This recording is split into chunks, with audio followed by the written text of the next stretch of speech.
ஜெபம் டிவி நேயர்களே, இப்பொழுது ஒரு முக்கியமான ஜெப குறிப்பிற்காக நாம் ஜெபிக்க போகிறோம். நீங்களும் எங்களோடு இணைந்து உருக்கமாக ஜெபியுங்கள்.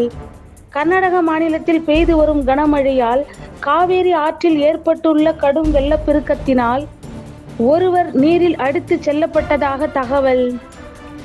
யோபு 24:8 சொல்லுகிறபடி, மலைகளிலிருந்து வரும் மழைகளினால் நனைந்து ஒதுக்கிடம் இல்லாததினால் கண்மலையில் அண்டிக் கொள்ளுகிறார்கள் என்று வேதம் சொல்லுகிறது.